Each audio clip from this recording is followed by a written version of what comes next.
Hey everyone, Matt here. Welcome back to episode 5 of My Buddy's Backlog. For episode 5, we're going to release part 2 of Ryan's gaming history. And if you didn't get a chance to listen to episode 3, that's part 1 of his gaming history. So if you want to hear the full story of Ryan and the gamer that he is today, feel free to go and listen to that. If you'd like to interact with us on social media platforms, you can follow us at My Buddy's Backlog on nearly every platform you can imagine.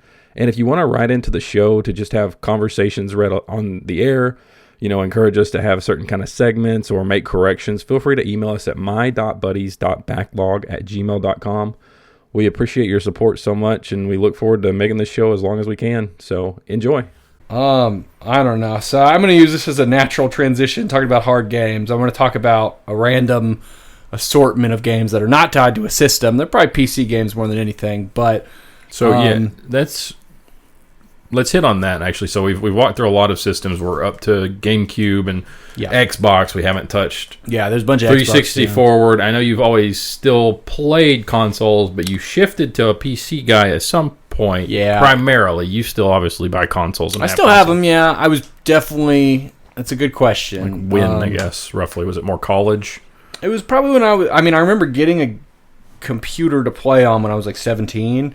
But like really college is probably when I started getting crazy. Actually, I don't know. It was really when I was probably 17, 18. The big thing... Did you buy like a pre-built or a laptop? Or laptop at the time. Well, at the time it was like, Mom, I'm going to college soon. The laptop will be so good for all this, it'll be so good. School and stuff. Yeah. It needs a graphics card. It needs this fact. It was like an ugly 17-inch monster too. And my sister was like, "You're not going to want that in college. You're going to want something small." And I was like, "No, this is it." I felt embarrassed to pull it out in a class. It actually broke. All the backlit keys. It broke, and I did not stage this, but it broke like 5 days before the warranty was over, and I got a full refund. Like, it was crazy. Wow. And Well, they didn't sell it anymore. So then I got to buy a slim laptop for college, so it was really the best of all worlds. But yeah, I started playing on that, and that was, I don't remember why. I think it was for the college prep, but I remember the big thing I was excited to play on PC was the DayZ mod for Arma 2.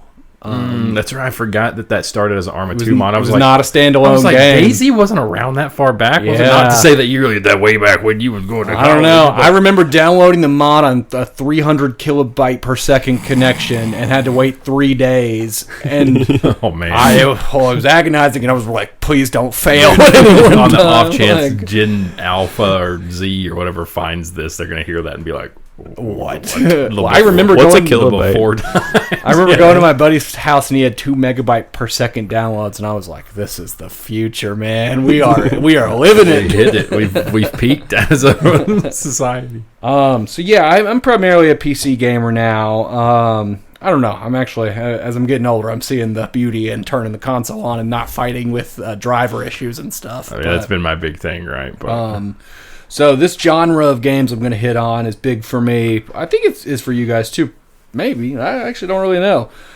So my intro to it was Getting Over It with Bennett Foddy. The guy in the cauldron with the sledgehammer climbing the mountain that all the streamers played. Yeah. Angry. You have to do it in one go, right? Well, if you fall all the way back down. But you can fall like in little smaller hills and valleys and not fall all the way. Gotcha. But there are ways to fall to the bottom, Yeah. So you guys ever played this game? I played 2 hours of it, and I was like, "This. If I try to go any further, I will hit a fall point." And I don't play on my PC often, but if that were to happen, I would not have a PC anymore because it would go through a wall. I don't know what happened. I don't know what is broken inside of me, but these games bring me so much zen and joy. It's like I love climbing the mountain. I love getting better at the game. I've actually beating. I almost don't want to admit this because this is so dorky, but like I've beaten that game like 50 times because it's once you beat it once, it gets really easy because different dog because you've had to fall so many times and get good. Like it's the original, not the original Get Good, but it's a real Get Good game because Andy's mocking you the whole time with his commentary. Down, but I get up again. Yeah, literally. What you play the whole time you'll you're fall playing. and he'll play some like hokey 1930s song with like lyrics making fun of you, or gotta get back up. I fall down, gotta get back up again. I think it took me 14 hours to beat it the first time, and then like 2 hours to beat it the next time. I think the fastest I've beat it is like 10 minutes, 5 minutes, 10 minutes, something like that. Wow. Okay. So like, I don't know, in college, like if I had a spare 10 minutes, I would just like play it real quick. So yeah, I like fell in love with this this rage game genre. There's a bunch of weird ones. A follow up was Pogo Stuck. I don't know if you guys know this. Not heard of that one. This is gonna be a deep cut for a second. I'll move them through them quick. This one, you're on a pogo stick, and you've got to climb a mountain. But there's other players. You could see other people's progress. So that was kind of a new addition. But a newer version. A little bit similar to like Jump King.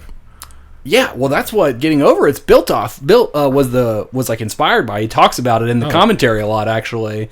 The commentary in Getting Over It, let me back up, is really good. It's like a really insightful and introspective journey, and he talks about the advancement of slop games and Unity assets, and like we're missing out on people just making garbage weird games out of their handmade assets and throwing it together and making something fun. Like, there's something to be said about it, man. It is a dying art form. Now it's like all the bad games have the same bad parts because it's all from the same like milled nonsense. Yeah. You've got a few engines and a shared library of assets, and like, I mean, there is something to be said about like not reinventing the wheel, but it goes both ways for sure. Yeah.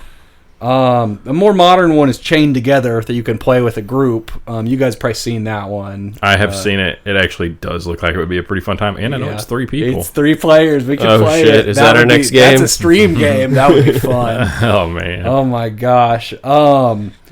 There's a really niche one called Alt F4 that nobody's going to know about but me. But it's just like a platformer, but it's like a really, really annoying and frustrating platformer where if you fall, you have to start all over again. But it's really fun. I don't even know if it probably has like 50 reviews on Steam. I really don't know. My friend bought it for me, and I like fell in love with it. I used to play these games and like watch TV was my main thing, and yeah, I really enjoyed that. I got in the vein is Cuphead. You guys play Cuphead? Cuphead I have played, actually. Not really, but I've seen a lot of gameplay. Okay, yeah. I've not done the Delicious Last Course. I haven't either, actually. But I have like beat Cuphead. Cuphead's so fun. Getting 3 stars on like everything was like so fun. Super hard game. Very frustrating. I don't know. There's a few more. There's a weirder new one that's like Get to Work, and you're like a guy on your hands and feet are all rollerblades, and like you're like rollerblading up the mountain. What the hell? Yeah, so there's a bunch of weird PC games. I won't get too. I know you got into Peak for a little bit too, right? Yeah, I played Peak a decent bit. That's actually, I didn't write that one down. That's similar, except it's it is pretty similar. You do fall down and like it's like you lose. I've never actually beat Peak. 3 people, right? I think 3. I know I've played with at least 3. It had rotating maps.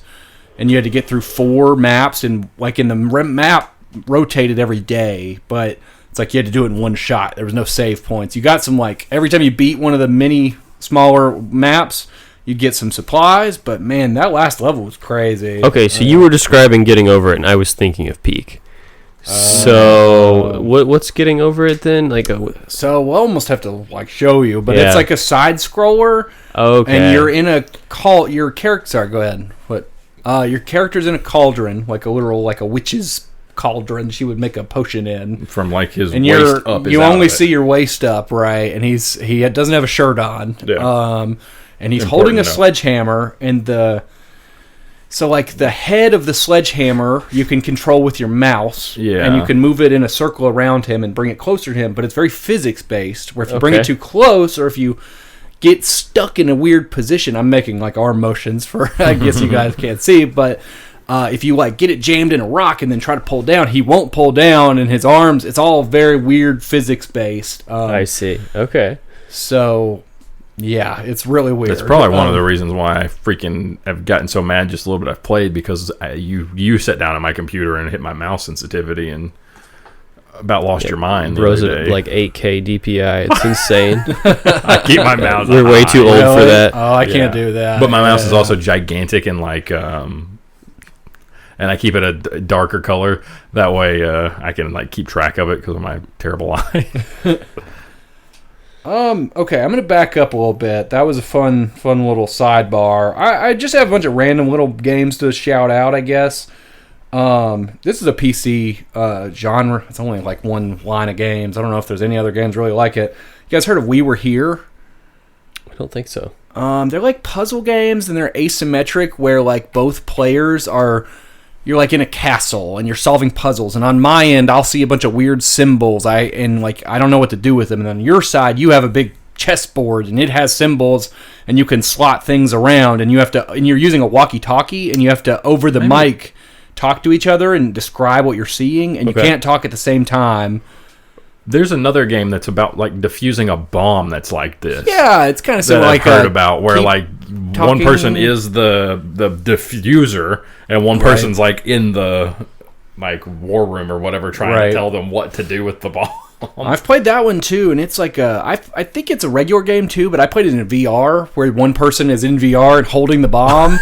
And like every other person is not playing a game, they're literally holding a physical manual, like a 30-page manual, and the person with the bomb is like, I don't know, I've got 5 wires and they're crossed, and you're like flipping through the manual really fast. It's pretty fun. We're finding out a bunch of games we should play together. Is what I'm for sure. Let's see, those We Were Here games, they're like a great co-op, like fun puzzle game. And like I played them with I like studied all night for an all-nighter for a test in college, and my buddy like randomly messaged me at 6 a.m. and he was like, hey, are you up? And I was like, yeah. And he was like, I just sent you this game, let's try this out. And like that was another like seminal moment, where we've played all of them now. There's like sleep 5 deprived of them. And it was like we were like literally sleep deprived and had that weird energy when you haven't slept in a long time, Dude, like, I love slapstick hour kicks in. Okay, so on the shout outs, I'll wait on those. Let's see. Don't Starve. You guys played that? I've tried it. Really? My other half has put like 600 hours into Don't Starve original. Like I'm gonna have to talk as with you two who know her at least a little bit, does not fit the. That's crazy. Fell in love with like the Tim Burton-esque art style, which is actually quite cool. They just announced like the actual sequel. I saw. Don't Starve Elsewhere. Oh, I didn't see It's that. essentially going to have the co-op right out of the gate. Like they announced this like 2 or 3 days ago because they did Don't Starve together, but it's just Don't Starve with me and co-op, her are about to go crazy on that co-op. Get ready. That game's awesome. You should play. You should both play it, but it's like a big roguelite. Oh, it's like awesome. You haven't played it? The single player? Yeah. Okay. It is very resource management heavy at the same time. You got to build out your camp and make the science machines to make.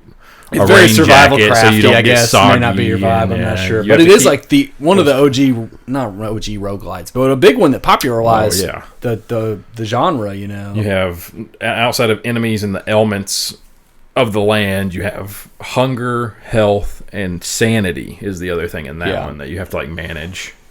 And it's crazy to try and keep all of those reasonable. Right.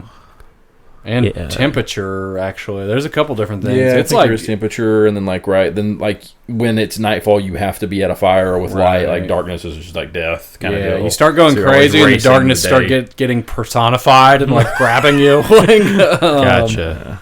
Yeah, it's like getting to winter for the first time, or making it through a winter in the first time in that game was absolutely insane. Like it was literally euphoric. It was such an accomplishment. I felt so proud of myself. And it was like such a crazy journey to get there, and I was like running out of resources, and I was like running down this road trying to find my base, and it was like, I think I was camping out literally in the middle of nowhere with just a little baby fire, and the sun came up and things started thawing, and I was like, oh, I'm saved. We tried to play Don't Starve together, and she's making the house and trying to get resources, and then all of a sudden here I come screaming and running and have giant spiders chasing me, and we get a game over because I decided to fight the spiders. And it's like permadeath, so like it's like hardcore, Okay. I guess you can make it on Don't Starve Together. You can chill it out. So because that's like post like all the giants, all the DLCs, and so they added a lot. I actually only played it stuff. Base game, and then I played it with the Giants. I haven't played. I know they've put a lot of content out there, but I really like the base game. I was in love with it. I guess I'll run with the roguelites for a second. On that same vein, Rogue Legacy was huge for me. I think I talked about it before, but that was the first game I platinumed. It's like you guys are familiar with it or not? Well, you talked us through it at least. Okay. It was on your. Was it on your Mount Rushmore? It was no. I did mention it. I think on the you talked on the about first it on one. the first episode. Yeah. But the castle's randomized every time. There's like multiple stages, and there's a world boss in each one. and your knights are randomized, and they have like silly stats. Like sometimes you'll be like blind and like literally can't see. Like your screen will be black, but like you get modifiers based on how bad their genetic mutations are. So the blind guy probably gets like plus 10,000 gold because like you can't play the game. You'll be lucky to kill one guy. Yeah, super fun.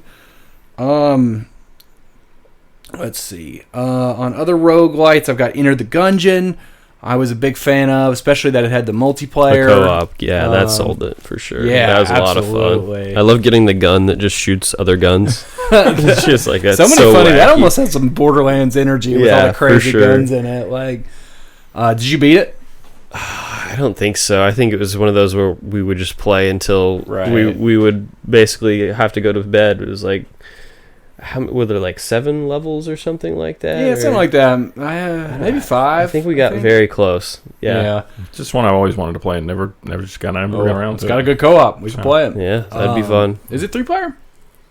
I don't know. I think it might only be 2-player, but I think there's a second one maybe. I don't know. It's hard. It's very hard. I've only beat it once, and it was like I used to play it with my buddy co-op a lot, and then we were like racing in our single player games to see who could beat it first. And then I eventually did beat it, and it was like I only beat it the one time, and it was very difficult, but fun game.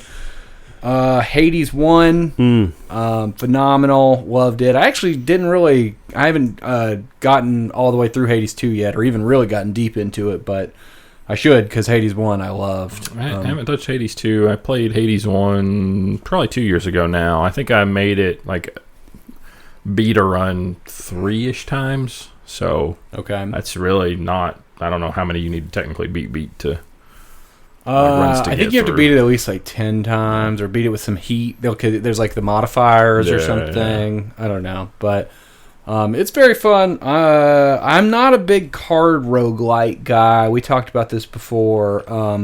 Balatro was fun, but Slay the Spire I'm not a big fan of. I liked it, but I don't get crazy with it, The vampire likes that have come around, like Vampire Survivors, and Megabonk. Yeah. I feel, I really need to play Megabonk because Vampire Survivors is so good. And good. Like the selling point for me though was like, well, it's kind of Castlevania-esque, and like it's just like inspired by it. Yeah, great design wise. There's another one called Halls of Torment, which is a spin-off that I like a lot. It's just same thing, but like it's got some cool depth to it, and you can aim all your weapon attacks, so it's a dual twin stick like Survivor like instead of just the one stick, and like that's pretty fun. You say twin stick shooter? Do you guys happen to just randomly remember, or did you ever play a game called I Made a Game with Zombies in It on the Xbox 360? It's like one of the first indie games I ever remember. It was like $3. It had couch and online co-op, and it was just a twin stick zone, and it literally like the guy made a song that just like repeated, and it was just him going, I made a game with zombies in it. I don't think I played that. One of my other buddies played it with other friends, and then I played it, and we like talk about it all the time because it was just so trash on paper, but it was actually a very fun little twin stick shooter. I don't know that I played that one, but this is a good time to jump back and go to Xbox 360, talk about that, because that was on the store, right, where there was like some weird indie games and stuff. Yeah, like Explosion Man and Limbo. That's when all those like came I out. I forgot about this until you just started saying this. I didn't even write it down, but this was huge. There was a spin-off Minecraft game called Total Miner Forge. And like instead of like building up your base and like I don't know, like the traditional Minecraft playthrough, it was like you had to get to the bottom of the world, and it was super super deep, and it would like you'd go through different terrains the more you dug, and it was like you couldn't go back up. It was a one-way trip, so you had to be like managing. I don't know, it was a bad game. It was like made by like one guy probably, but it was so good, and I was really let down by Minecraft ever since. I did play. Did you ever play? There was like yet another zombie defense game. Oh, that sounds really familiar. It almost sounds like it might be made by the same guy, like or something, or like a follow up. Because it was like same kind of deal where it was. I loved the trash to some people trash indie games on the Xbox 360, but just like some of them were actually like super fun and good. No, there was a lot like. This is not a trash one, but did you play Peggle? Fuck yeah, dude. Oh, yeah. Oh, my God. Peggle was the game. Maybe. That was a lot of fun. And I could play that one with my other half because there's no imminent threat of death. Yeah. So she really enjoyed that one too. It's like a unicorn too. Is like the logo, right? Yeah. It's very kumbaya. It's very very campy. Nice. Yeah. Peggle was relaxing and very satisfying because you start getting all these effects and all the balls go crazy. Yeah, and all the noises. Like I love the sound design in that game.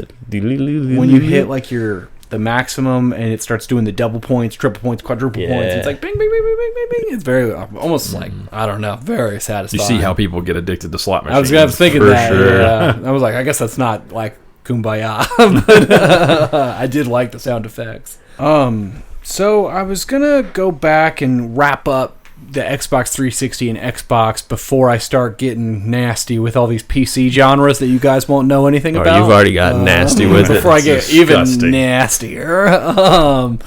So yeah, I was going to go back and talk about, I guess, kind of just rapid fire all these giant games that we all played, I'm sure. So like getting Skyrim on 11/11/11 and getting crazy with it immediately. All my friends were playing it. I'm sure you guys were as well, right? Yeah, was it your first Elder Scrolls game? Or did you play Oblivion or Morrowind or anything else? I did play some of Morrowind and Oblivion, actually. Mostly Oblivion. I don't remember. My memory is very hazy of Oblivion. My brother told me he remembers me beating like the Thieves Guild and then the Dark Brotherhood, and like it kind of brings it back for me, wearing the cowl of the the Thieves Guild, like what's his name, Gray Fox or something. It like made you totally notorious, but like you couldn't take any more reputation, like damage, or not damage, but like negative reputation. Anyways, I remember playing it, but my memory's hazy on it. And like Morrowind, I bought and tried to play on the family computer, I think, and like installed all the discs, and then like the combat was real jank and weird, and I couldn't navigate the jellyfish forests, and I was like, I don't know about this. And I got a 360 2008, I think, right a couple years before I graduated like high school, I think. For me. Wow. And then I only had a couple of games. In fact, like I love Fallout 3, but the copy of it was a close friend of mine, like kind of situation. And then because I was so into video games and I like with the whole going to college thing, I purposely packed all of my video game stuff up and rented a storage unit and put it all in a storage unit for my first year of college so that I wouldn't fuck up and flunk myself out of college to play games instead, because I 100% would have rather have done that. How responsible. And then come second year, I brought everything back and was constantly putting everything off and playing games like crazy. But I was like, if I can get through this first year, I can get through the rest of this time here. I was also just broke as hell, so I wouldn't have been able to buy buying even games, so I didn't play Skyrim until several years later. Interesting. That's crazy. And I didn't touch an Elder Scrolls game kind of until Skyrim, because I remember there was a video store in my hometown, and I rented for the original Xbox Morrowind, and I did not know what in the fuck I was doing. Yeah, I had no clue what I was doing. Your character moved like they were just like neck deep in molasses, slang, all kinds of stuff. Apparently, that like the best way to play that game is on PC and immediately just start abusing console commands for like movement more than anything. Yeah. And so there's like an actual skill tree, like your agility, right? Yeah. So you'll see players just like jumping all over the map because they're like they're just passively leveling. It's a really good game, but the graphics are tough to look at in 2026. I'll give you that. Yeah, no, that's fair. So yeah, so I've played through Skyrim like 3 or 4 times, not like full playthroughs, but definitely done like, main campaign, just diddled around this and on and off for years though. And I've recently started the Oblivion remastered though, and stuff. So yeah, I keep meaning to circle back and like hit the remastered pretty hard. I did the same, or I did the console commands of Morrowind, and I abused it too hard. And I do remember, I think that's why I quit playing, because I made my speed like 1 billion and my jump like 1 billion. I remember jumping from one side of the map to the other, and like I was just like, what am I even doing? Wasn't that like the last one of their games where you could like kill every single NPC too? Yeah, Morrowind, couldn't you? Like, I'm kind of wondering, did it have unkillable NPCs? No, because if you killed an unkillable NPC, it would put a thing on screen that said, "The world of Morrowind is doomed," or whatever, and it was like pretty. That's badass, man. I like that. Stuff's like really went away. Even we'll talk about FromSoftware plenty throughout all these episodes, but they've really toned down how freely they let you kill people. In FromSoftware games? Yeah. Okay. Matt would know. He tries to murder hobo everybody. Hey. I don't know that I've ever really tried to kill the NPCs. They look at me funny. They're going to catch these hands. That's fair.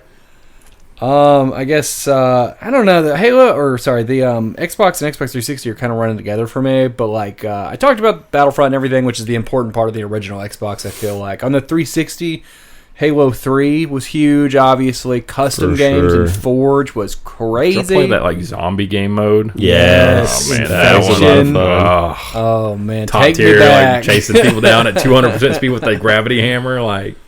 Dude, you're about to get walloped, bro. There was so much on Halo. Or Halo Football. Griff that was a custom game. Yeah. There was how did Griff Ball go again? Griff Ball was like everybody had the gravity hammers and you had to like push that big ball to the other side. It was like a bomb, I think. Yeah. Yeah, and like we had drive or die and like a lava pit mode where like it was like there was a big death ball in the middle, and you were on a floating platform, and like you just in the warthogs and mongooses, you try to push each other off.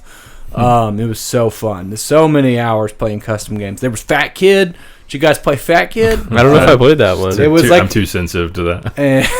Yeah, me too. It was like there was like a big tunnel. And they filled it with like all the destructible objects, and they set the destruction level to like 1,000 to where it was really hard to break them. And there was one zombie, and he moved at like 1%, but he had like 10,000 health. And so like you all had the brute shot, and you were like just unloading. Like 10 people would be shooting the guy behind you, and everybody in front of you is breaking down the walls. Yeah. So it was like a slow horror movie as he got closer and closer, and he'd get one of your friends. And they would be not fat kids. They'd be super fast zombies. So you'd have to be taking them down with like one-shots. It was fun. Good game. A lot of fun custom games on Halo. Halo Reach as well. Yeah. Halo Reach, honestly, I think like the Forge mode was like better. It was really in-depth. But Halo 3 was the OG for me. I went back and played Halo 2, the campaign. But it was like post multiplayer zeitgeist, you know. Mm-hmm. Same with... Campaign Evolved or Combat Evolved. Yeah. I played it. I went back and played the full thing, but I didn't get to play the multiplayer. In the MCC, I did some, but it's kind of a different vibe. So yeah, that's huge. Halo 4, I'll go ahead and talk about. I actually don't. I mean, I don't care for the story mode, you know, but I got it at midnight release with a bunch of friends, and the multiplayer was really fun at the time. The only Halo I bought at launch. Really nice. Well, yeah. Did you play? You said I think you mentioned you didn't like. You played Halo 1, 2, and 3 and Reach, but you didn't play any after. I played a lot of 4 online because that was the thing, right? At that time, like you were getting the Halos and the Call of Duties to play with your buds. I mean, the multiplayer in that game was awesome. I love the DMR. That was its debut, right? You're right, because it was battle rifle before that. Yeah, it was a 3-round burst, but then the actual. Yeah, I know. I love the multiplayer in that game. So yeah, let's see what else we got. I mean, I a lot of these are like same kind of vibe, like Fallout 3, Fallout New Vegas. Love both of those. New Vegas was my jam. I don't know if the mic will pick it up. You say Fallout 3, I gotta lick my finger. It was very hard to not let that be on the Mount Rushmore. Like, it's up there for me. That high for you? Yeah, Fallout. Interesting. And it's got a lot of good memories tied to it too. And then I've replayed it several times too, even, and it's just something about that world. I just like the DC more than just about anywhere else. I do respect a lot of the gameplay stuff, and I like New Vegas, but that's fair. I have friends who like specifically don't like the tone of 3. Like they like the New Vegas more, the desert and everything. But I think the tone really carries in 3. It's very good. Sure. Yeah. A lot of people hate the subways, and they are frustrating, but the vibes were very good. You know, when you finally got through to that other side. You had what's his name on the radio? Three Dog. Three Dog. I love the opening in that game, though. Like the step out of the vault, like classic moment, and then you're immediately in Megaton, and you're immediately like you are already like facing really consequential decisions. Like this guy's like, "Do you want to just blow up this nuke and you can just do it." I never blew up that. I didn't blow up that nuke until like 5 or 6 years ago on a replay. It's so hard for me to be evil too. Right. Like, it's so hard. And now every chance I get, I'm going the route where I let those ghouls into Ten Pity Tower. Oh, you already know, bud. Yeah, I've actually never done it. I've never blown it up, and I've seen the Ten Penny Tower scene online, I think. But I have a hard time as well. Like being evil in video games is so tough. KOTOR 2. I was really good at it because you got better force powers. You got the dark side. You got to choke people and lightning and stuff. Borderline so I was incentivized the to be biggest evil. dick in the world. Yeah, I specifically Space Dick Simulator. all of the choices in that game, I feel like for being bad were just like, I mean, they were just like petty. Like it wasn't even of consequence. Like I remember having like a visa to get off the planet, and this mom and kid are like, well, you have two, like you have an extra, and they're like, "Hey, could we have it?" And you like burn it. You're like, "No, I'm good." But yeah, being bad's tough. Let's see, other like Xbox 360. That was a big era for me, so I had a bunch. Well, actually, I borrowed my friend's PS3 to play this one, but The Last of Us Part 1, huge for me. It was super impactful. I still haven't played the second one. I need to go back and play it, but. I talked about the Dragon Ages, the KOTORs, BioShock 1, and Infinite. Oh, God, yeah. Killer. I never played 2. I heard 2's very good. 2 is good. It is, yeah. I'm a Infinite stan. Yeah. Infinite. I loved that game. I loved so it. much. I like all 3 of them. Yeah, they're all 3 really good. I'm a big fan of Infinite, and the vibes of it are elite, and like that. It's so like vibrant up in the sky and everything, but it's really hard for me to get past the Rapture vibes. I don't know. It's hard to beat that one. Hard to beat that original feeling of like being in the tubes, and the plasmids. And I didn't play it until about a year after it was out, kind of deal. So the big twist was well ruined for me on that. Oh man, that stinks because that was so impactful for me. So like I can imagine experiencing that like in that moment and just being like, and it also has like almost horror vibes too. Whereas I feel like 2 maybe less so, and Infinite almost not at all. Yeah, pretty absent in Infinite, but 1 definitely. I mean, you get out of the bathysphere and like that splicer's like cutting that guy up beside you, and he's like, "We're all gonna die down here." I don't know, it's crazy. Yeah, I think I mean, there are twists and turns in all the stories, but like the big convoluted like twist turn of Infinite, just like how much like I love like the Remedy games with like Control and that stuff, and just like these like why would you even do that like kind of stuff. That's fair. I can see the parallel on that. I just give it to me. Make me confused. Make me want to watch a 2-hour retrospective on YouTube of someone smarter than me explaining what I just played. Jumping off of that, Alan Wake was super impactful for me. Alan Wake 1, that'll be bigger. I'll honestly just leave that alone for you to talk about because it's bigger for you. But like, I loved. I do what? Another game came out in 2010. I played it in early 2014. Okay. Late. Started it late 2013. Finished it in early 2014. Yeah, for me. So didn't that's play crazy. it at launch. Yeah, I didn't realize you didn't play it like way before. But Dishonored 1. Ooh, buddy. Did you guys? Did you play that, Gavin?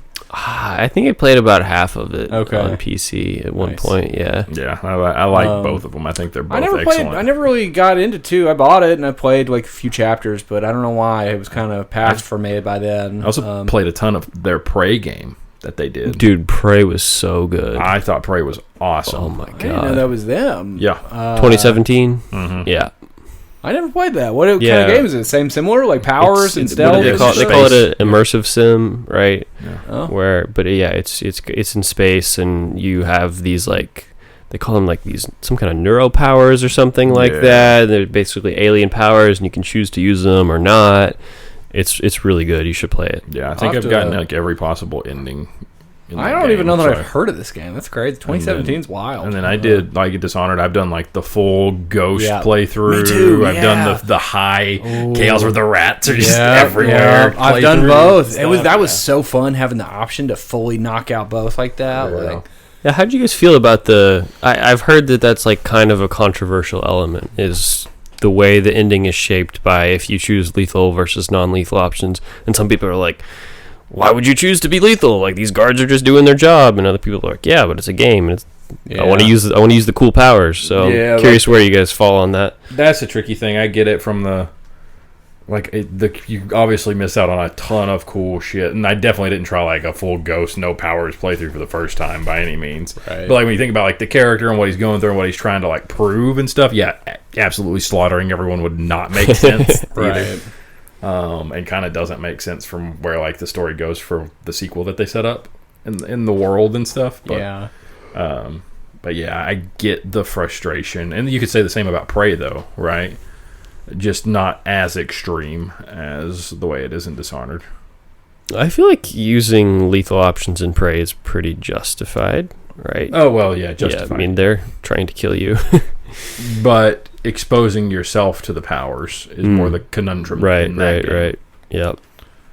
Yeah, I could see it from a perspective of like I think I played it 3 times. It was like, or Dishonored 1, I mean. One time, the first time, just like do whatever, use our powers for fun, have fun, kill things. Yeah, feed people to the rats. Right, but not even trying to do like the highest chaos. Maybe just twice then, I don't know. And then like I did the one where you kill nobody, you do all the alternate kills, you like give it. Some of them are worse than death, you give that one lady to the sewer guy. Yeah. You're like, that's like, that was so creative, like, or you had to be so creative with the kills or the knockouts and how you moved around and quietly and everything. But I could see it if you're just going to play it once, being frustrated that you get the bad ending by just playing the game. Their next game's supposed to be Marvel's Blade, which makes me pretty hyped. Blade's a very cool character, so. Oh, I didn't know that. That's cool. So. I feel like they're a good studio. I like the way their system works and everything. Yeah, we'll see if it comes out with Microsoft on it or not, but I digress. I guess that's true. Different conversation. Let's see. Next, I have Arkham City, Batman Arkham City. Did you do Asylum too, or? I didn't really play Asylum. Yeah, I kind of skipped right to City. I've heard Asylum's great. City's the better game. Asylum's just like kind of a little more spooky. It's got, like, I've heard that. Shit in it. It was like I just played City first, and then I tried Asylum after, and I think some time had passed, and I wasn't quite as in love. Like I don't know. It's hard to go back. At the same time, Arkham Knight has the scariest part of almost any video game, like a jump scare with Man-Bat that happens. Really? I didn't play Night either, but like Arkham City was like really good for me. My brother-in-law still, like, to this day, he'll bring that up because like it scared him so bad that like it pissed his wife off briefly because he like yelled so loud. It was like a whole thing. And it's a unexpected jump scare. I didn't know that. But yeah, no, City's great. Yeah, I'm not even like a huge Batman guy. Like most of the comics I do are not DC Marvel type comic stuff. Yeah. So yeah, but those games are awesome. I'm not a big the Batman combat guy systems. Either. Yeah. What really makes those games peak. I think it'd be hard for me to go back to the combat system now because it feels very like Assassin's Creed, like reaction. With the circle of guys attacking you one at a time that you react to. But the stealth mechanics and the takedowns and in City, the way you traverse the city, and I'm sure Arkham Knight and everything. Mm-hmm. We were talking about stinkers right before we started recording, and I will say that is one of them is Arkham Knights or Gotham Knights, the newest one. Yeah, Gotham Knights. I played that for a little bit with a friend, and I was like, I don't know, man. We've lost the plot. This doesn't feel very fun to play at all. Me and my brother-in-law played through that at launch and beat it. Really? And dude... like some of the gameplay stuff's fun, some things are kind of fun, but yeah, some of the story, the stuff that they do and happens, it's just like, oh, okay, let's calm down. Right. Very much, yeah, though we've lost the plot. So okay, so yeah, that covers a lot of the 360 stuff. All the Call of Duties. Modern Warfare 2 was huge. Black Ops Zombies, fantastic. Call of Duty, what was it? World at War, baby. The original Zombies, yeah. Killer. Very specific memories of, in college, Black Ops 2, the express map with the train. The transit? Yeah. In multiplayer, though. Not transit, not the zombies. So zombies was transit. Oh, I'm sorry. In Black Ops 2, there was express was the map name. My bad. And just being douches and running shotguns up and down the halls, those tight hallways, with my buddy named John, and there's a couple of times we made like these little kids like rage crying over the headset, and we were just like, like 19, 20, just like, ho. We just like kept doing it. We didn't even have headsets like talking trash back. They would just start be screaming, like, the whole term squeaker, right? Right. There. And it's like one of the few times I've ever been like, yeah, fuck these kids. Yeah, Call of Duty was huge for me. I didn't really talk about this one, and I skipped over it. Halo 3 ODST. Did you guys play that with the firefights and everything? For sure, yeah. Yeah. Those firefights were super cool for me. I really enjoyed that. Sorry, it was a hard shift, change. You're good. Yeah, that's a good. My list is all over the place. Okay. I think we've covered most of the systems. I will say I like downgraded at one point to a PS2. Like I asked my dad for one after it was like way past. It had been out forever. 360 was like deep in its life cycle, and I was explaining to them. I was like, there was so many games you could play, and I got it, and then like didn't really play that much of it, but I did get the Red Rings of Death on the Xbox 360, and so it was a lifesaver having the PS2 during that time period. I played like didn't have to go outside or anything exactly. like that. No, none of that. Uninterrupted. I'll hear none of it. Thank you very much. But so was that your like chance to go back and play? Like, did you play like the Jack and Daxters? Yeah, I played a little bit of those. I touched them. I played Spyro. I played a little bit of Siphon Filter or something. PS2. I think. I mean, there were Siphon Filter. Yeah. Like, PS2 right? That was like entering the second. I played Spyro before too, but I think I had a PS2 one that I played during that interim period. I think the first 3 Siphon Filters were on original PlayStation. I missed all those then, I think. It makes sense why I was very confused. That's fair, because it's like the same person, like Gabe Logan is who you are or whatever, I think. I didn't know any of that, but it was pretty cool gameplay. I was enjoying. Ratchet and Clanks. I didn't play any of those at the time, no. God of Wars. Well, God of War 1 not and the 2. old ones, yeah. I will say I didn't write those down, but I really like those new ones. So when God of War 2018 came out, that was super fun for me. And then I liked Ragnarok a lot. Not amazing, but like very good, like popcorn games. I feel like, very. I don't know. I enjoyed them. I had a PS4, I think, at the start of the that generation, and I played.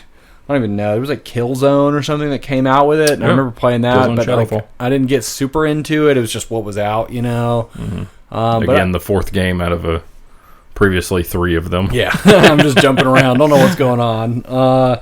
Yeah, I don't even know. I mean, the PlayStation 4, I can't even really list what I played, but like it's all the standard like stuff we've talked about a lot. Your CODs and your Halo, not Halo, but I don't even know. Last of Us, I guess, is probably when I actually may have played that, or the remastered of it with the 60 FPS. Yeah, mm-hmm. And that was like way better because I'm a diva about FPS. You haven't played the remastered. I have not. The remake. Part 1. I didn't know. I didn't even part realize. 1. Part 1 was where, the third time they made that game. I think I have less to say about the PS4 because I had kind of transitioned to the PC at this time. For PS3 too, not a lot there either. I didn't have one. I had friends who had one. I remember playing Mag, and it. Oh yeah. No, yeah, that was the big multiplayer, right? Yeah, it's like no. What is it like? Grid? No, Mag. No, it's Mag. I can't like literally Mag stands for like massive something game. Right.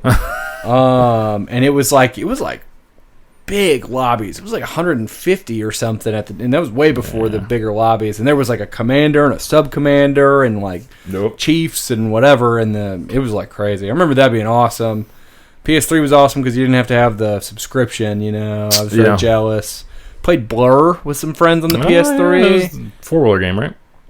It was more like real car racing, Mario Kart, but you got like powers, but it was like real cars, probably or something. It was pretty sweet. Other than that, I don't really remember any PS3 games. I didn't really get to play any of those. Like, what's the one that's like a horror game?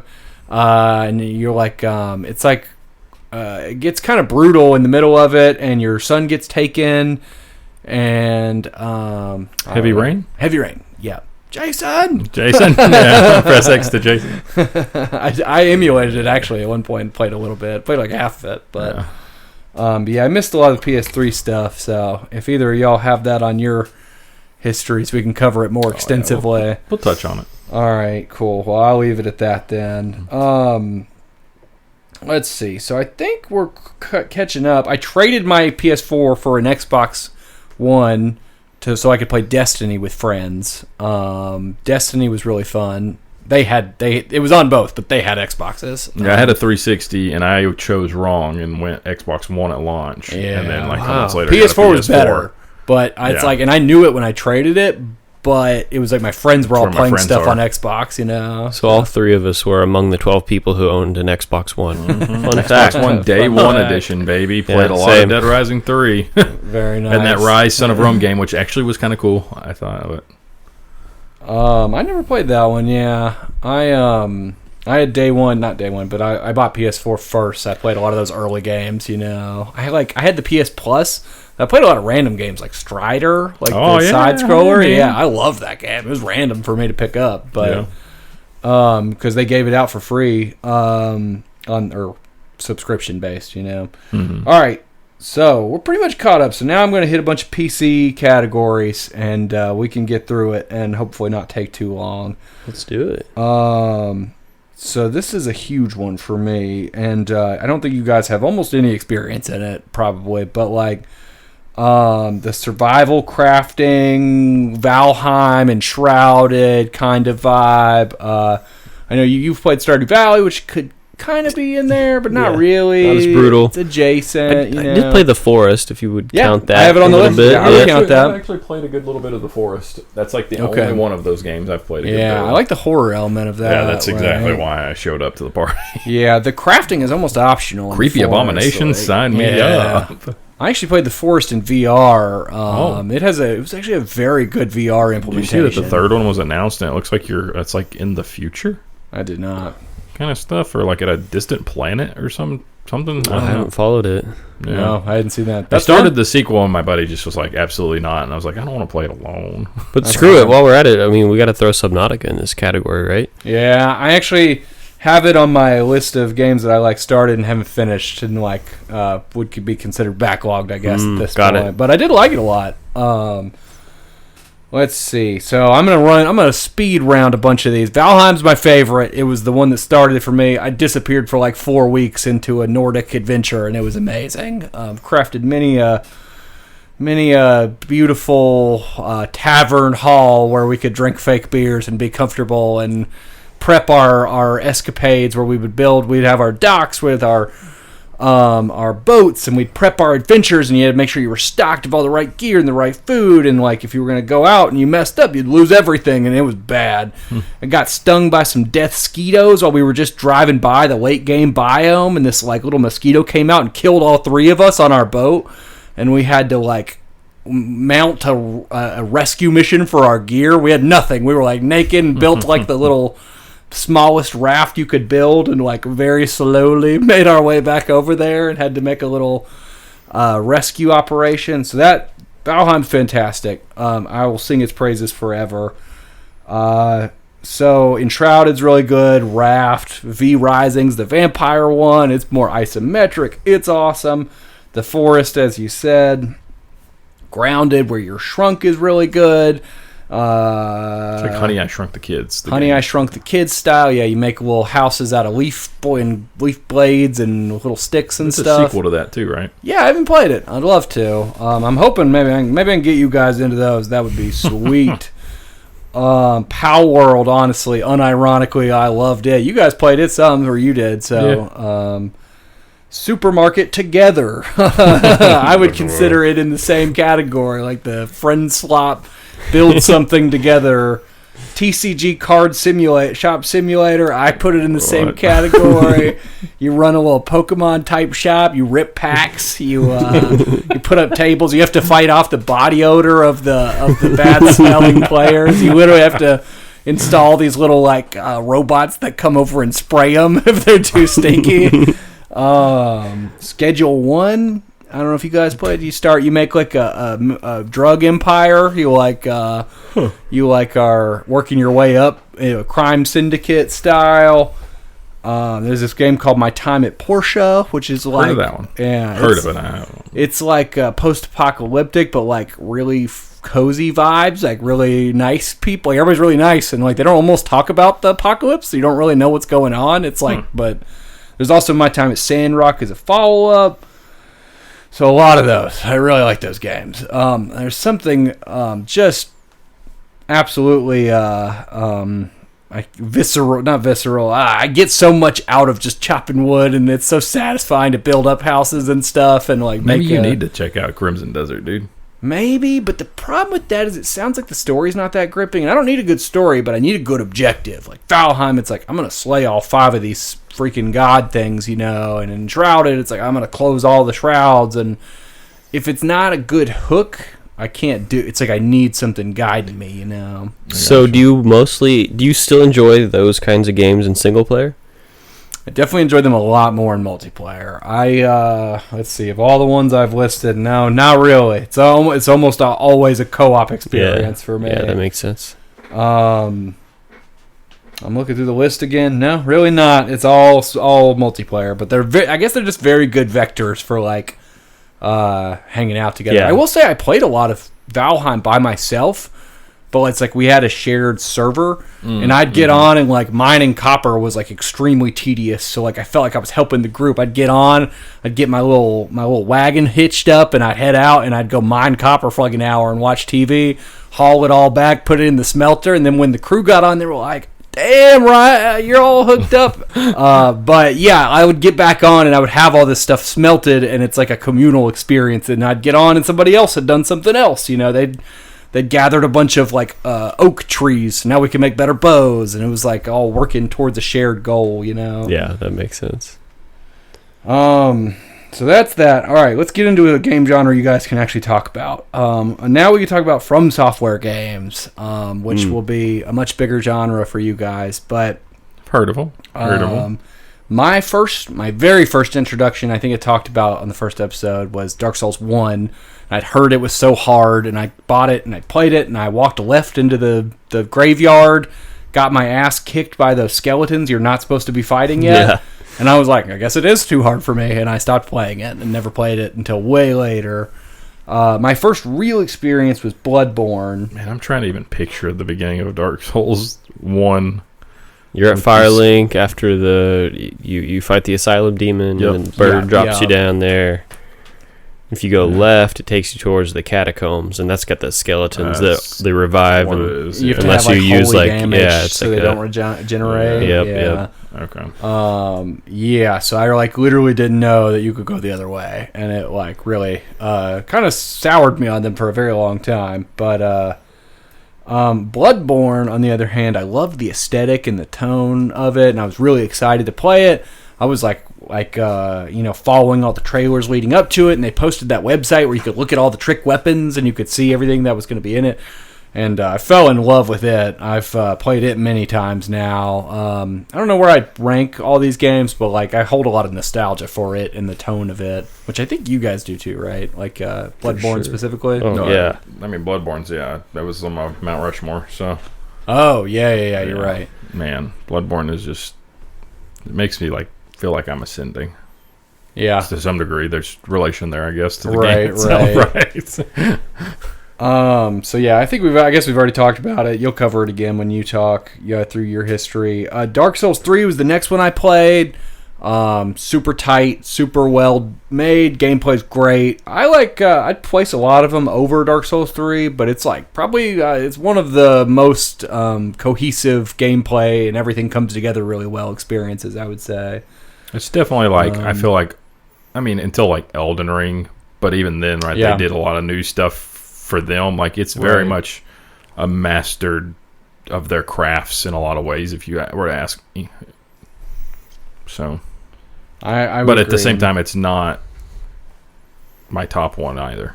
I mean, the boss design is really good, right? Yeah. Like, that's one thing a lot of people like. So many great bosses. You've got like, even just starting out with Champion or Gundy or whatever, it's like a very good tutorial boss, and then you got Abyss Watchers and Pontiff Sullivan, and just like a lot of iconic fights. I feel like that's what that game did really well. That's fair. I think the locations were. I really liked. What's the castle you're in at the beginning? Like after Lothric? Yeah, I Yeah. really liked Lothric. I thought the way it all tied together was really well. It was clean. Mm-hmm. Yeah, I loved Dark Souls 1 after I finally came back around. After playing 3, I'll leave that for Gavin to talk about, honestly, because You're good. No, you're good. I failed to play Dark Souls 2 several times. It was very difficult to get into, but once I eventually got it and leveled adaptability and The great filter. exactly When you first tried it, were you always trying the Scholar of the First Sins, or were you trying I think Dark Souls 2 Vanilla? I at any always was playing Scholar because it was so far past. What about you guys? Is that a huge difference? I had written off FromSoftware because of experience with Kingsfield and stuff PS1 days. Right. Just didn't touch any of their So PS2 random. games. Didn't touch Demon Souls. Didn't touch Dark Souls. And then 6 months to a year after Dark Souls 2 was out, my boss at GameStop actually was like, you should definitely try it. And it was still vanilla Dark Souls 2. And again, fell in love with it, dude, and was all about it. Did the most unoptimized, sloppy build, just like a halberd. Just like first playthrough kind of deal, and just kind of grit my teeth through it and made it through. Didn't understand half of the stuff I was supposed to, like the adaptability piece. Right. I don't even know if I leveled adaptability at any point in my first playthrough. And like don't flex on it fought so hard. for it like hard. I don't know why. I don't know how I got it, and then started going back and playing things, and then was obviously hyped up for the every future installment from there. So. Right. I came around. I feel like Dark Souls 2 is one of my favorites now. If it's really up there. I really loved all the. I think we talked about it before, right? The disjointed nature and dreamlike nature of the world. So fun. Yeah. My first playthrough. Go ahead. Oh, what's your favorite level in Dark Souls 2? Ooh. I don't know. This doesn't even feel right, but the first thing that came to my mind was the big poison swamp with the windmill and everything. Is that Harvest Valley? Yeah, Is that the I one? think so, Yeah. I actually really That's like a cool what is it? level. Hyde's Tower of Flame and just all that Yeah. stuff. It's really close. It's to very the pretty. end. Yeah. Yeah, I love that. The Dragon Rider boss fight's kind of lame. But it's cool how like you can hit the levers and make it easier, and just like That's like true. that kind of like, game design that they don't do like after that, just sort Yeah. of like environmental challenge. Yeah, because definitely the weakest part of Dark Souls 2 compared to like any of the other ones is the bosses. Yeah. That's fair. There is Compared to like any of these, compared to Demon Souls all the way to Elden Ring, everything in between, like the bosses in Dark Souls 2 are definitely. I don't know. Demon Souls has some stinkers, man. It Actually, depends if you like gimmick fights. Yeah. Have you played I Demon haven't Souls, finished Ryan? it. It's on the backlog. Like I like the old hero and how he's blind, and Yeah. obviously I like using the Storm Ruler, the freaking giant flying manatee. That's just a super cool boss fight. Fair. Yeah. It was almost just more like a puzzle, kind of like each boss. Yeah. Final boss of that game's pretty easy though too. Oh, really? Except for the part where he can grab you and suck a level out of you, which is awful. Can he soul suck at the end? Feel like that's when you fight him in 1-4. I don't remember. Maybe. But I just find it hilarious that there's a boss who can permanently de-level you. Just Yeah. like, sucks to suck. crazy. That's great. Man, that would be. That's Imagine rage that. Yeah.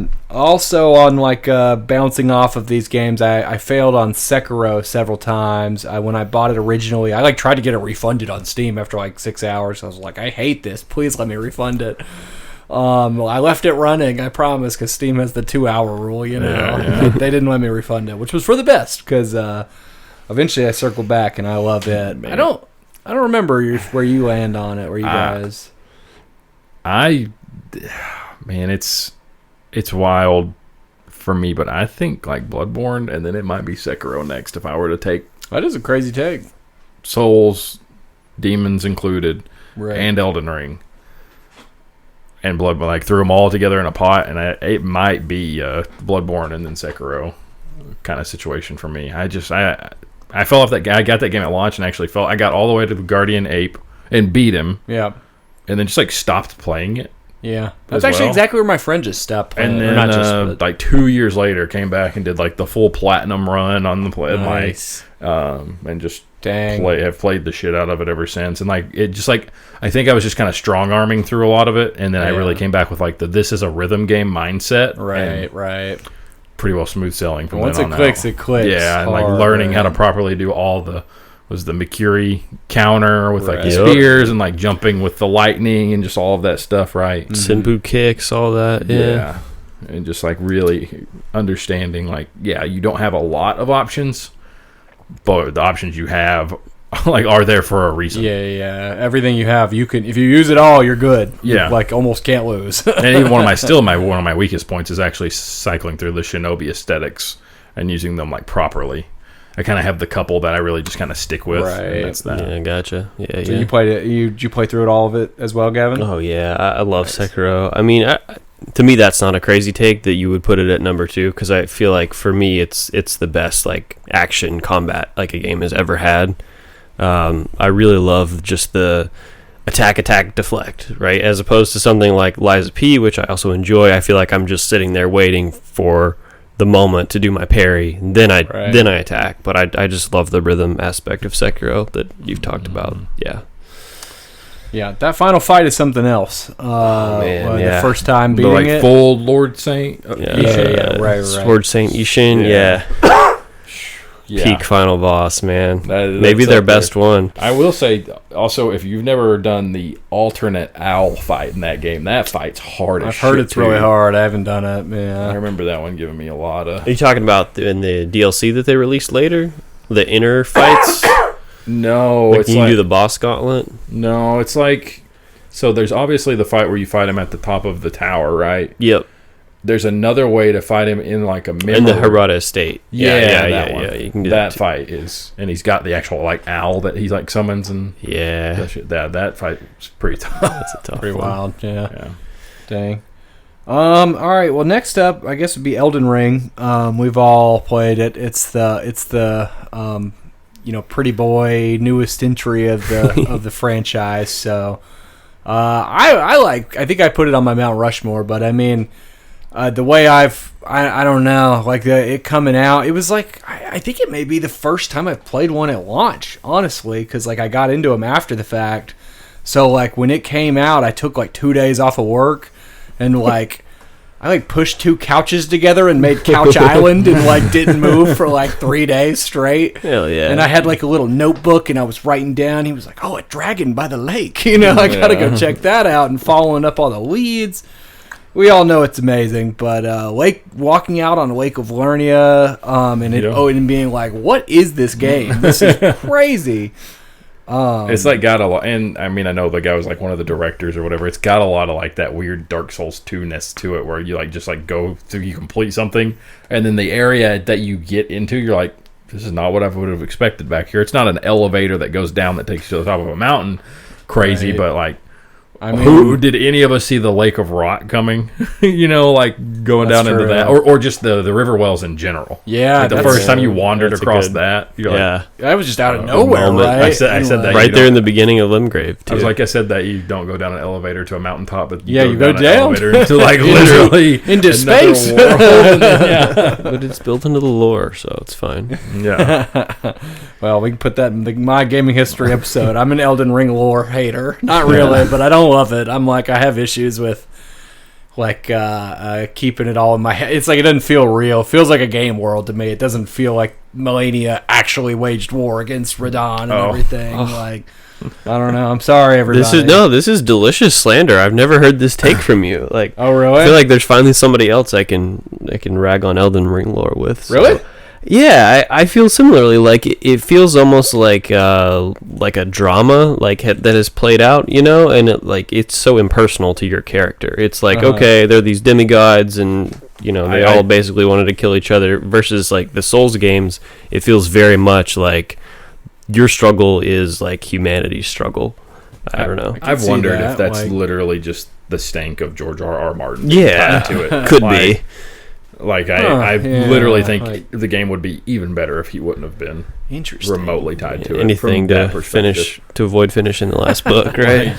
Right. Like that's interesting. I didn't know you also felt that like kind of that way about the lore. Yeah, because I like the post, like you're saying, post drama. It's all just impersonal to you. It's very annoying. I totally agree with that. I don't know. It's like the world. I guess Dark Souls like.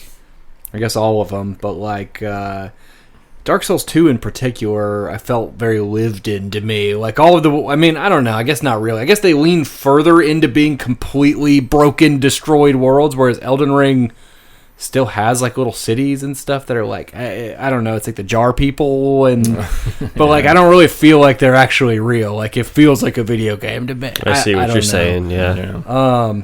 But anyway, I'm curious where you guys land on this. Now, there are bosses we could argue about constantly across the board. Mm-hmm.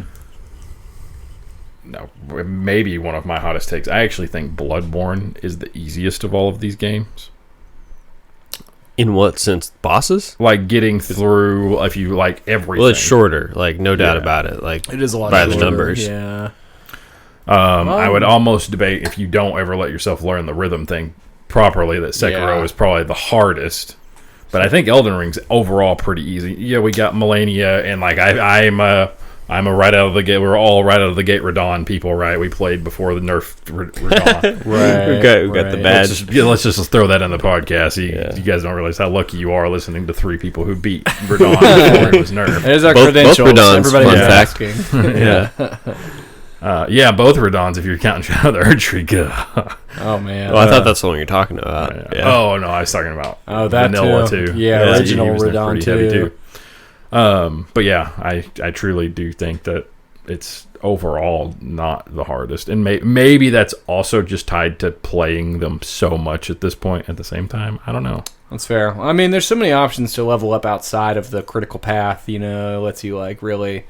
You can come back and deal with it and be over-leveled, mostly, but not for everything. Yeah. But and they've got like the summoning spirits and everything, which helps. But we should do a bracket, which is kind of what I liked about that's the one thing I kind of liked about the like. I have some issues with the Shadow of the Erdtree, but I did like how they did the Scatter Tree fragment piece where you like there's a set amount and that's what you get, and you can't go hit the freaking stupid farm or whatever and use over level again. I don't necessarily care how people play their own games at the same time. I don't really have a dog in the fight of gatekeeping how somebody plays a game, but I really agree that fragments was a really clever way of doing it though. But I really like it too, but I will say on a second playthrough it's really tedious because you got to go get all those fragments. Well, I mean, you don't have to, I guess you could just get really good, but good luck fighting PCR without them.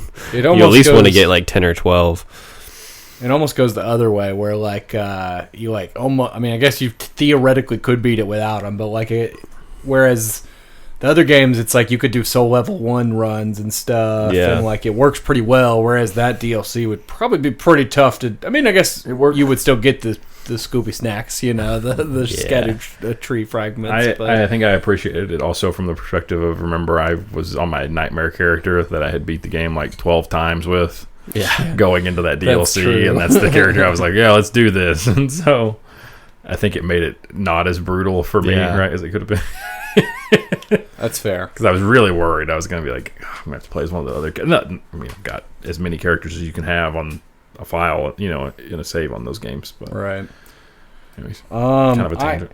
I count Lies of P as a FromSoft game, essentially. I think it fits in just as well with all the others, and it's definitely the best non-FromSoftware Souls-like game, I think, by far. And I'm a big stan of that first Berserker Kazan game. Like, that game was up there and one of the best games I played last year. I don't even know what that is. Berserker Kazan? The first Berserker Kazan. It was essentially a anime-esque. It's in the Dungeons and Fighter universe. Anyways, I don't know about that. I haven't heard of it. Do you? I played the demo. I've been waiting to pick it up when it goes on sale, so I wasn't sure. I've heard your glowing review, but I've also heard it's kind of a boss gauntlet. Is that, or maybe I'm mixing it up with one of the others? You're mostly mixing it up with probably that Wukong game. I should probably I'll give it a shot at some point. So, but I would still put Lies of P at like the top. Gotcha. Of non-FromSoftware. I still have to play that DLC, and you too, Ryan, right? Which one? Have you played the Lies of P DLC yet? No, I haven't. I was still on my repeat run trying to get to the DLC. Yep. The Lords of the Fallen that came out a couple years ago wasn't half bad, and the Lords of the Fallen 2 is looking like it might be crazy good. We'll see. Really? Looks like I don't know. They're learning some lessons. After their CEO went just full shithead, anti-woke kind of. I've just sort of checked out. I don't know. It's okay.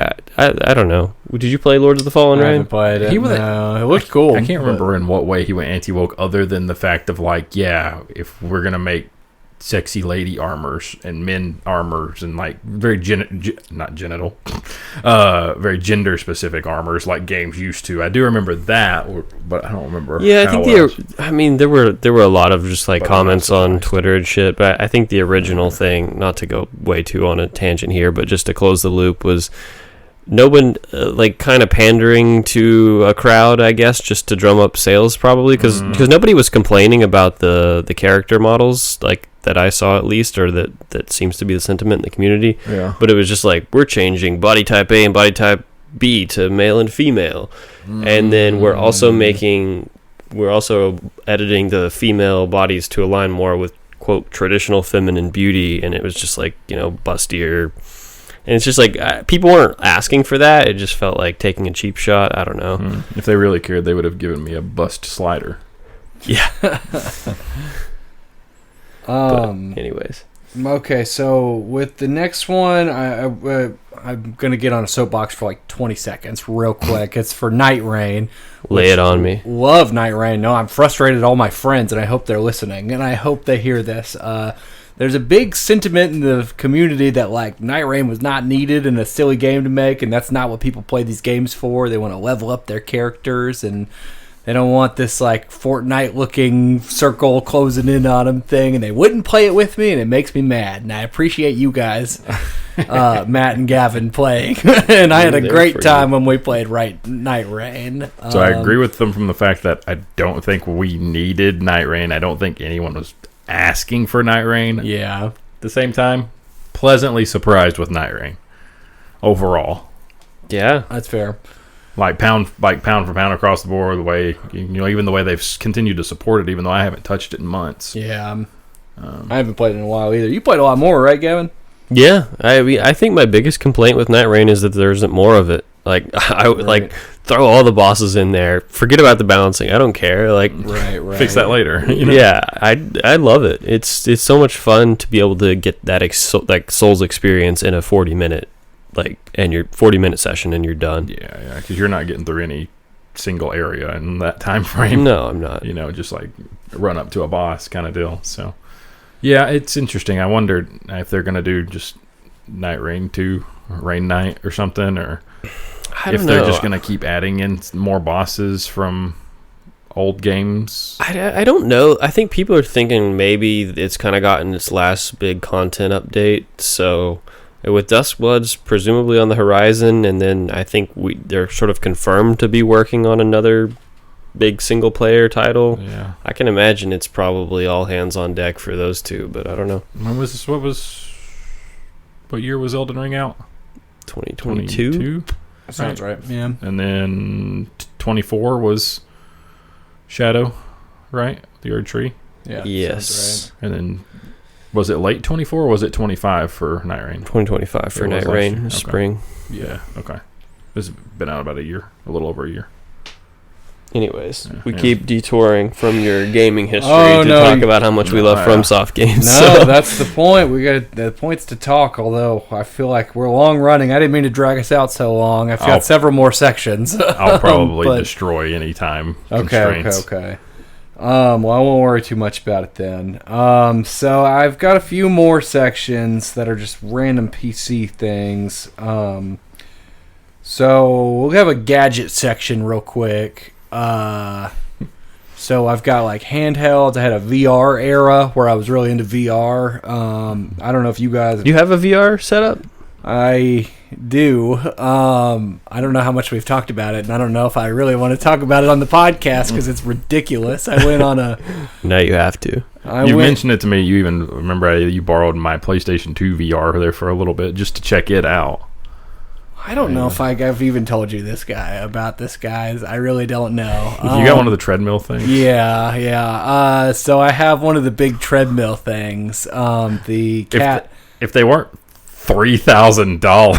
I got it for like $600 on Facebook Marketplace. Okay. But it's still gigantic and ridiculous, and $600, and it doesn't work very well. And I have not got to use it that much. Sorry, I'm a little out of the loop. What are we talking about here? So I have giant circle, a giant elevated circle that's like a little hamster the wheel base for is you, like a foot up in the air. It's like a little kind of a like domes in, right? It domes in, and you wear slippery shoes. So when you walk, and they have sensors in the shoes, so it tracks your slipping. You're walking forward and slipping backwards as a footstep, and it has big metal bars that go upward into the air, and a big big spine behind you, and you strap into the spine, and it rotates with you. Oh shit! And, okay, they're wild.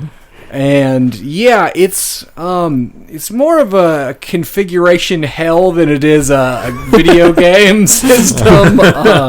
It looks so cool from honestly from a fitness perspective. That's why I got it. I was like, man, I'm gonna get so many steps in. I'm gonna play so many games. It's gonna be awesome. But in reality, it's like I get home from work, and then I spend 2 hours configuring it to get it to work even halfway right. And then it makes me sick when the whole point was to not make me sick. But if it's even slightly off, like I walk this forward and it thinks I'm walking at a 45-degree angle, so I have to tinker, and I don't know. It's a whole thing. But it's very cool. I'll have to let you guys come over and see it. But I got Skyrim VR with a bunch of mods going on it, and played all the way through Bleak Falls Barrow, and I was getting sick at that point because it wasn't working quite right, but it was working pretty well, and I was like, man, I can't wait to really tune this in, and then I really didn't. So you want to share your VR mod list with the class? I used the Wabbajack. I don't know if you guys know about that. Oh yeah, it's like a giant the Shealgorath staff, right? Staff. That is what it is in the lore, but it's also a clever name for a big mod pack list. Oh yeah, I guess that was the question. That auto installs 150 mods. Oh yeah, it just auto installed CBB. Yeah. Yeah. Oh man, I wish it had. Couldn't help it. And in VR, oh buddy, yeah, it was crazy. But yeah, so I don't know. I have I have a Quest 3. Quest 3 is great. I can't say enough about how good the Quest 3 is, honestly. The air streaming from a PC to it is really, really good as long as you have the right Wi-Fi equipment. You got to have a Wi-Fi 6E router.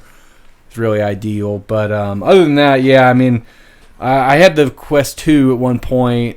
I had this weird Windows mixed reality headset when it came out, and it was not good. Did you do a Vive, HTC Vive, or anything? No, I wanted one, but then the Quest 2 came out. I don't know, and I was like, I'm going to get the newer one. Less cords, too, with the Quest stuff. Right, for sure. right. Yeah, the Quest stuff, you get kind of locked into the Oculus and Facebook meta stuff, but I don't know. I think it works really well with the over-the-air play. Playing PC games streamed to it works pretty well, but yeah, there was nothing like the Oculus 2 playing Super Hot VR. I don't know if you guys. Oh yeah, Super Hot's a lot of fun in VR. Yeah, that's there's only a few games that are really that good in VR. A lot of it's real gimmicky, but Super Hot's the real deal. I feel like for sure. Beat Saber's pretty good too. You played Beat Saber? Oh, yeah. Good time. Very solid. Yeah, those are, and I'll say I got Skyrim running with the treadmill. I tried the Resident Evil games to get 7 going, and I've got it going. I actually had a mod for 2 to play 2 in VR, and it made me sick because the cutscenes were still in third person, so you'd be playing and then he'd go to do a kick and you'd be flying around and your head would be, I guess you're watching it in third person, but it's in the headset. It made me the other one's jarring. Capcom developed the right. All a mod. And horror in VR would be crazy. That's what I was always trying to chase. 7, man. Yeah. Did you ever play what was it, the Alien Isolation game? Was that the one where the alien chases you around the ship? Yeah. I heard that one was pretty messed up. I played half of it. It was pretty scary. I never finished it, but okay. Yeah, I actually had a whole horror section. Let's hit that real quick. We'll knock it out while we're here because it's not that long. I played. Where is it?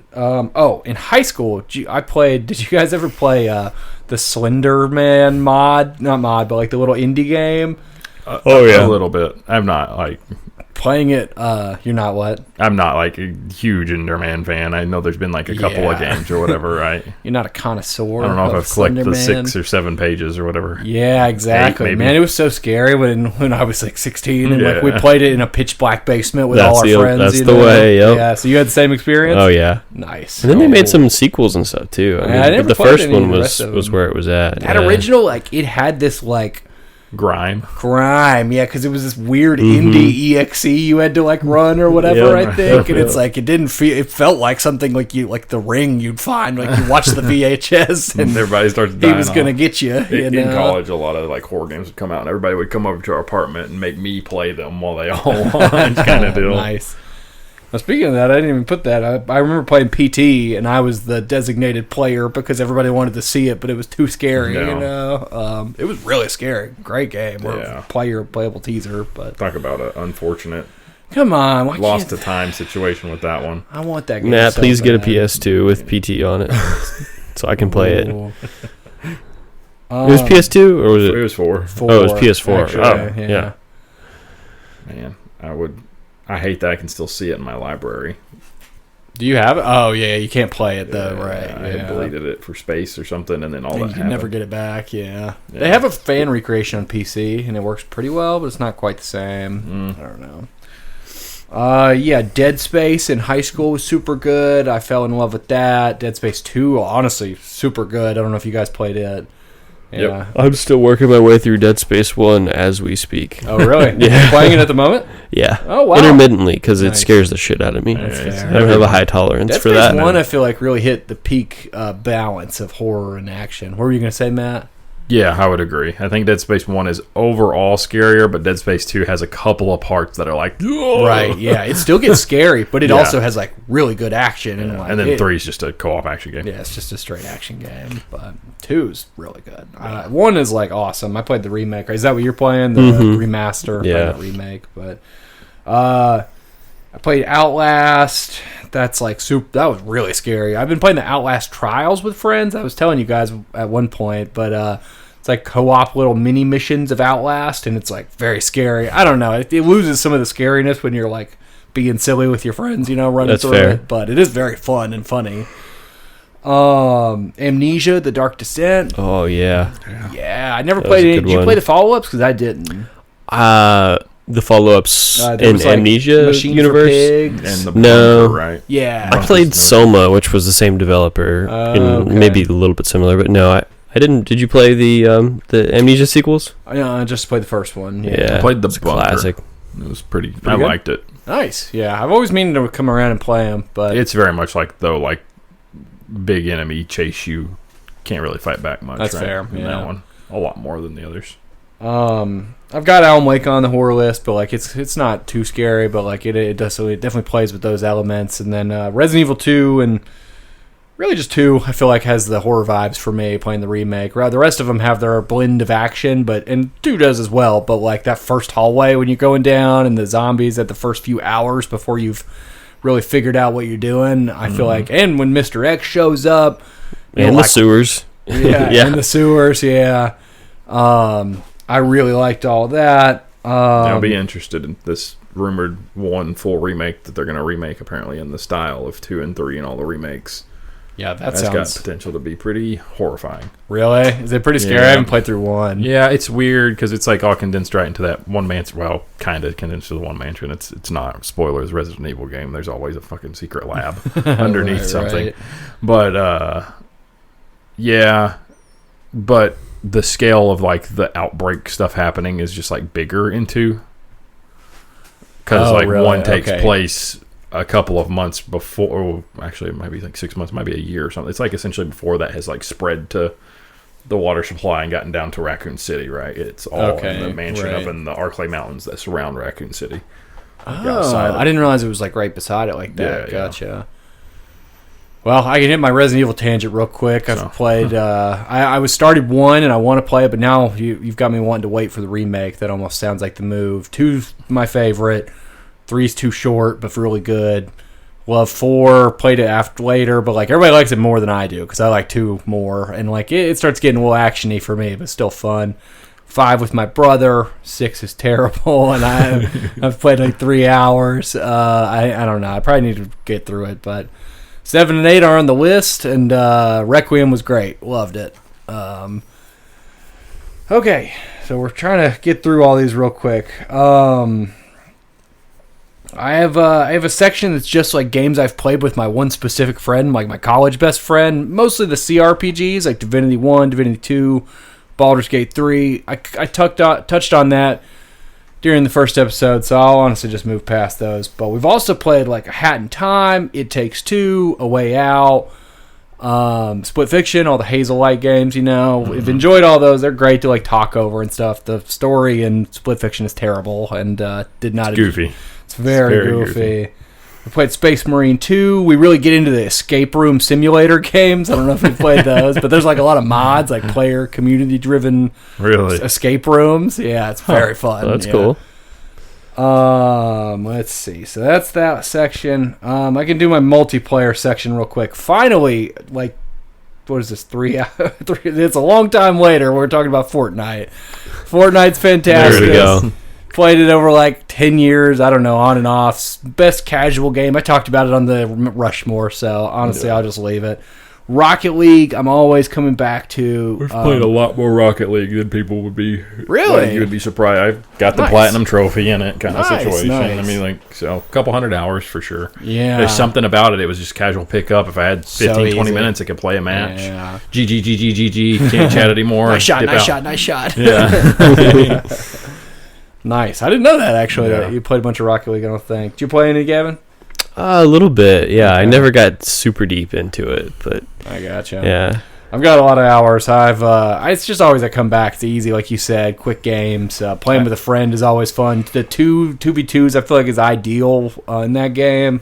I don't think I haven't played it in 3-4 years though. It's probably been about a year for me. It's been a while. Counter-Strike got really into, grinded on it in college a lot. It was never good at it, but just Global Offensive really. I didn't play. You getting sick knives and selling them on the marketplace? No, I wish. I've spent money trying to get those knives. I've gotten decent skins, sold them back, made some money back. Surely not as much as I spent, but yeah, I love to gamble, so it is fun. PlayerUnknown's Battlegrounds, PUBG, you know. PUBG is actually what made me pull the trigger to build my first PC. I had never done PC gaming until PUBG kind of came out and was like in its little world. I was like, I'm building a PC. And so, I love that. It was one of the games that hyped me up on PC as well, because I actually think I was. Well, when did PUBG? Yeah, no, it was DayZ. I get them confused because DayZ kind of like fueled my hype, and then that. I feel like that led into PUBG. They're very different, you know. 2016, 17 or something was PUBG, right? Right. Yeah, I played a lot of PUBG. It's so fun. What about you, Gavin? Played it? I didn't. I feel like my group did Fortnite and then Apex, but we never dipped into PUBG. I gotcha. I feel like they ruined PUBG when they started adding these extra maps. I just want to play Aaron Gall, the original. Just take me back. Just take me back to dropping school and bunkers and come on. I had a huge phase with Grand Theft Auto 5 online. I've actually never played the single player of Grand Theft Auto, any of them, but Grand Theft Auto Online, I like lived in it for like 48 hours straight. It was honestly like the best weekend ever. Oh, that's crazy. I've barely touched it online, just not for me, but I've played the campaign of every single GTA game ever. All of them? Yep. Wow. Well, except for like Chinatown Wars on the DS that's or fair. something like that. GTA 6, the online's about to go crazy. That's what I'm excited for. A little bit of rumor mill stuff's spinning up that's just clearly rumor right now. So, but that shows you're going to be the dual protagonist situation, that it's going to have co-op. Oh wow! For the story for those characters, that would be crazy. That would be crazy. Or it'll have a GTA 5 thing where you can switch as well if you're playing single player. We'll see. Who knows what that game's going to do? It's going to also have cost like $1 billion or a new number amount of money to have made. Right. And will it make as much money as 5 has? Who knows? I would imagine so. Yeah. I mean, 5 is the most profitable entertainment property in all of history and has been for many years at this point. That's crazy. So I didn't realize that. Yeah. All right, I'm going to speed run some of these less impactful multiplayers, but they're still very big to me. Chivalry 2, it's super good medieval combat. Played a lot with the boys. Did you play Mordhau? Come on, my guy. That's so hype. That's why we're in this room together. Did you play Mordhau? Fuck yeah. Oh, man. I've never heard another human being in real life talk to me about Mordhau. I loved it. I'd never played anything else like it. Yeah. Oh, man. I didn't play Shiv 2, but I feel like a lot of the players that I played with were like, I've been a long time Shiv guy. Shiv 2 is really good. It took me a long time. I do think eventually I got to the point where I like it as much or more as Mordhau's combat system, but Mordhau was so good. It was like different too. Yeah, I was doing those drags. Dude, I love the drag, like the first person and the parries and feints. Like, oh man, so good. I got nothing here for this. That's fair. That hype gassed me up incredibly. You knew about Mordhau.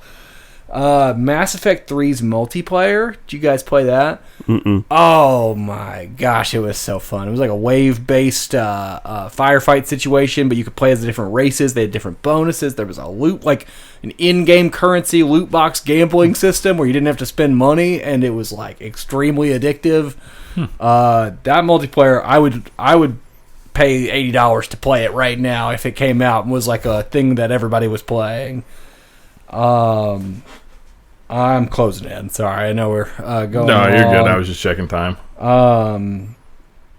Phasmophobia and all the friend swap games, Lethal Company, all these like I don't know horror multiplayer, funny comms games. I don't know if you guys have played those. Phasmophobia, yeah, I wouldn't call it friend slop. I mean, Phasmophobia it's like actually kind of high quality. It is okay. Sorry, I feel like it was kind of. There's just like been that like hype of between like streamers getting a hold of all these games that are like kind of co-op and play together with your friends. Like it doesn't we've made this. There's this weird term of the friend swap thing. It's like anything that's co-op now. Peak is if people call peak friend swap. Okay, they did put out a lot. Phasmophobia doesn't count. They made a lot. Phasmophobia almost spawned it because then they made Lethal Company and then they made. There was one where you were like streamers and trying to catch scary moments on film, and that was like really goofy too. There was a lot of goofy horror ones like that, but Phasmophobia is good. You're right. They made like Obsidio was like a different one. It was like very much like Phasmophobia. Phasmophobia is a good game. You got me there. It's almost not scary because it's like so hard to find the ghost and like do the game because it's like such an in-depth like because it's real. Yeah, it's kind of hard to goof around and like hard, actually accomplish anything. Yeah, I tell you what, I see every clip I see of that Lethal Company game though does usually make me chuckle. Like just the way like people will see one thing and some won't and stuff. I've got Fortnite, Apex, Warzone. I've played them all. I've put a lot of hours, a decent amount of hours, not a ton into all of those, but pretty well versed. I'm wrapping up here. I think we're closing in on the modern day. The most impactful things in the last few years, we've talked about. You guys didn't even know what these games were. Project Zomboid with my buddies. Most realistic game I've ever played in my entire life. The deepest simulation of like life, but there happens to be zombies there too. I was about to say zombies. Yeah, it's a zombie game, but like the real thing is like you got to read books to stay not bored and not go insane, and like you gotta. I don't even know, man. It's hard to describe. If there's anything you not think selling it to me. Oh, it's so fun. Like survival. It's a survival game. You've got your hunger and your thirst and like sanity essentially, but like you spawn and there's zombies and you're really just trying to get together with your friends and like repair a car, figure out how to make a base and survive. There's really no story. There is no story. There's just like how long can you survive, and you will die because it is brutally hard. Making like you play as different classes, like a carpenter, or you were a police officer, or you were a nurse, or you were a fitness instructor, or you were a cook, and you have different like blade skills. You got to read books to like, I mean, it's like almost like Stardew Valley in a way where like you get in this rhythm once you get a base going. It was like I was the mechanic guy, so every morning I woke up, I took both of our cars fully apart and put them back together to get the XP for the day, and I'd read my little mechanics book for like a few in-game hours. And then I'd be like, all right, let's hit the road. Let's go look and find parts. And we'd troll around town. I'd be like, oh, that car looks nice. We got to stop. And I'd like pull the tires off of it and load them up and take them back. But that was like the whole game for me was I was a mechanic. Wasn't even playing a zombie game. That's crazy. So I don't know. That game's fantastic. It's a hard game to sell though. But UFO 50 I really enjoyed. It's a collection of like 50 retro styled games from 1980 to like 2000 or 2010. Like the styles changed with each game, but they're with modern game mechanics, modern game principles. Super interesting. Like depending on what you click with, there's like a bunch of different styles of games, and you have to beat certain objectives to get like the gold or the cherry objective. The cherries are like the most valuable, and that means you've like 100%ed it. It's like the platinum of this weird. Yeah, you're playing. It has like a story of like this fake retro game system that you're playing on, and like the developers over the years developed these games, and like I don't know, it's really fun. I don't know how to recommend that one either, but I loved it. And then Expedition 33 this last year was huge for me. It's the first RPG I really got into in a long time. Take a big breath. That was a lot of games. And I believe we've covered everything I really wrote down. I didn't talk about my obsession with modern handhelds, but I think I'm just going to save it because we've talked a long time. I'll make it a different segment at some point, but just let it be known that I have a... Modern handhelds is just like emulation handheld machines, right? The like analog pockets and all kinds of stuff, right? All right, you're getting me started. We've been here a long time. Talking about the Ally and all that. Well, I'm talking about the Ally and the Steam Deck, but I am talking about the emulation handhelds, the Anbernic stuff, RGXS SP35, the Retroid Pocket Flip 2 is the one I have, and it's awesome, but I don't use them for Retroid games, really. I don't play Retroid games, mostly. What you can do nowadays is you can emulate Windows. If you have an Android device, you can do 3 layers of compatibility software, which lets you run PC games on these emulation devices, low-end PC games like Megabonk or like, I don't even know, but like indie games, essentially, like Celeste and stuff like that. You can run on these. So the form factor of like the Game Boy SP knockoff, and like you can use Moonlight to stream your full powered. You could play, The Witcher 3 on a little Game Boy SP in your house because you stream it to it. And it works great. Why? Because I'm a handheld pervert. I'm a sicko for this stuff. All right. I don't really know why. I love configuring these little systems and getting them ready to play games on and then never playing games on. It's so fun to me. But like, so... As someone who doesn't play a lot of handheld other than Steam Deck, I guess my question immediately becomes, well, just pick the best panel and, the best refresh rate. So the form factor is actually... That's it. In different games, you prefer a different form factor? In different games and for different parts of life. Like, what am I going to feel comfortable pulling out on a airplane? I'm not going to pull this full Steam Deck out. I'm embarrassed. Oh, you're not going to pull out the deck on an airplane? I guess I would, but like the Flip looks like a little DS. It's more casual, smaller. It's easier. I can put it in my pocket. You can't do that with the Steam Deck, Anbernic, you can actually put it in or the SP one actually like has the super small factor and the clamshell, but you can't play a lot of stuff because it doesn't have twin sticks. That was my first foray into it. And then the Flip 2 is a clamshell, so you can close it. So you can actually put it in your pocket. I almost brought it. I forgot to. But I don't know. It's all form factors. What can I throw in my bag? I can't... The Ally and the Steam Deck, it's like you got to zip it out of its case and find somewhere to plug it in. Mostly. I guess you don't always have to, but they die fast. Whereas...